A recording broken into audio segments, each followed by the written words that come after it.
So we're sitting here at Farm Fest, the future of artistic and revolutionary minds in Hamilton, New Jersey. We're talking with Eric Tully, aka Brightside, aka the Brightside Movement. So we just saw your set today, and it was massive. It was very nice. Thank you. But I know you just came from Camp Bisco, and we heard a lot of good things about it. Can you talk about that? Camp Bisco was an experience. We had some lasers, top of the line sound system. The set times were just perfect. It was before Bass Nectar and closing out the festival after Tipper. So everyone was just ready to rage and keep the party going. And honestly, it's going to be hard to top that one. Yeah, I'm sure. I know that the production they have there is really next level. It's crazy. And that can make any show really pop. You played 2 sets, right? Yeah, 2 sets. Was one more, how did you go with the 2 sets? I kind of kept it more up-tempo for both. Usually I like to, have a journey of a set and have a lot of ups and downs and just some remixes and stuff like that, but I kept it as fast-paced as possible because I knew I was competing with some 2 heavy hitters, and I knew that the Camp Bisco crowd was gonna want to bring it. Yeah. And they did. Played at Farm Fest last year in North Jersey at Ricky Farm. Different location. What do you think of this location? What do you think of this? I kind of like it a little bit more, honestly. There's a little bit more secluded. It's in the woods. There's a nice backdrop. The people seem, fairly the same, which is good. It's not a bad thing. But yeah, I like this place a lot more. Yeah, I like it a lot too. I hope they stay here. I hope they come back next year.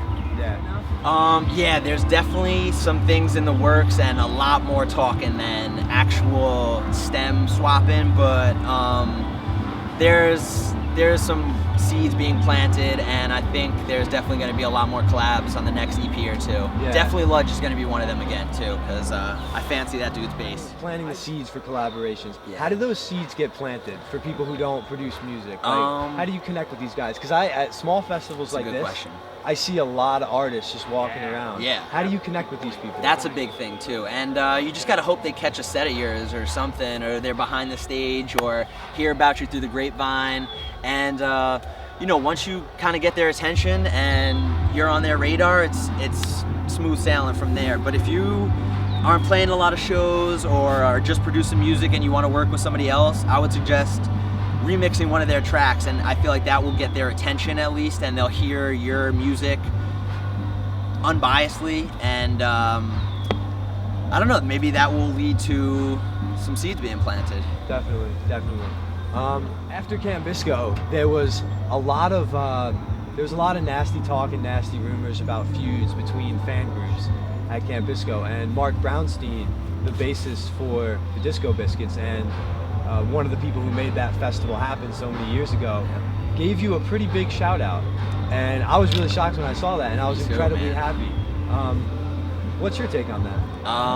Honestly, I was just as shocked and humbled as I think you mentioned. I could not believe that he even kind of acknowledged my existence, acknowledged what I'm doing with Brightside, and the whole just I guess my stance on it, of fusing different families together, fusing different genres, and just bringing everybody together, because at the end of the day, it is all about the love of the music, or it should be at least, Definitely. And it's sad to see people butt heads, but it's gonna happen. Everyone has this elitist attitude towards their music tastes, and it's just an opinionated thing. It's everyone gets really sensitive about certain types of things, and I guess music is one of them. Yeah, last year. Yeah, Liquid Stranger wound up showing up late, so I got his spot, which was like prime 8 o'clock, 9 o'clock festival time. It was just getting dark. Everyone's really feeling themselves and feeling loose, So I think that really kickstarted my career last year too, was that Farm Fest set.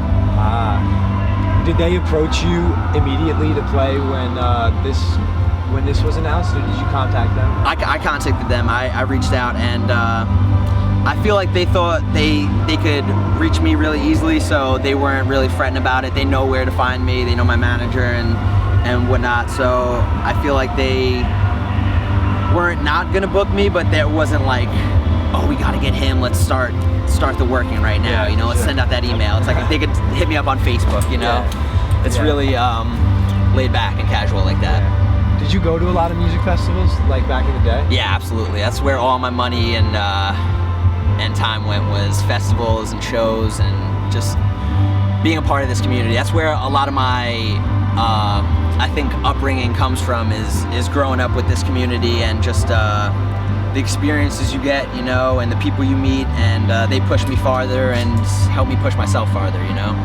That's great. That's why I love the scene, you know. I want to just give back to it as much as possible, help as many people, you know, come up too, because we're all in this shit together. What does the Brightside movement mean to you?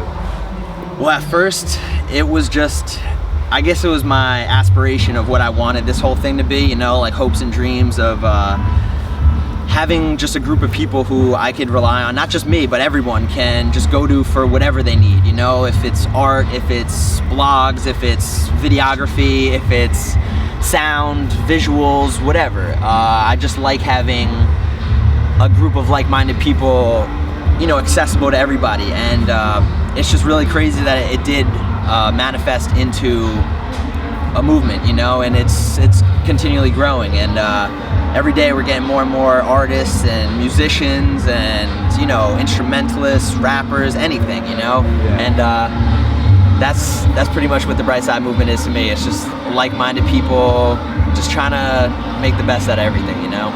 That's great. Not having your head up in the clouds or pretending like everything's good, but actively trying to make everything better for your surroundings, you know?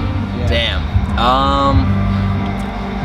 Well, my first was Bisco, and everyone seems to have this negative stigma around Bisco. Oh, it's dirty, oh, the bikers, this and that, it's grimy, but I embrace that shit. I like that, you know, like I will get down, everyone brings the heat. It's like a really eclectic lineup. So I think Bisco has one of the most special places in my heart, but Infrasound this year was amazing. Sound was on point, the lineup was great. All Good was amazing too, because it's just one big field, you know, you don't miss any music, it's just no overlapping set times, you just camp out for the day and just enjoy what you want to enjoy. So I think those are top three: Bisco, All Good, and Infrasound, I would think. Nice. I didn't know that about All Good. That's Yeah. really cool. Right now, well, I'm glad to hear it. The inside scoop from Eric Tully, Brightside, the Brightside movement on the dock at FarmFest 2015. Thank you so much for talking to me, Eric. It was Thank such you, a man. pleasure. No, anytime, dude. Thanks for having me. Definitely. Yo, my name is Brightside. I want to take a picture with you guys. If y'all want to jump in a picture real quick, I'm going to jump down there. We'll call it a Farmly photo or some shit. I don't know. T-shirts from the Dr. Rainbow. Again, hashtag Farmly. We hope you're supporting our vendors here. We want to give it up one more time for Brightside.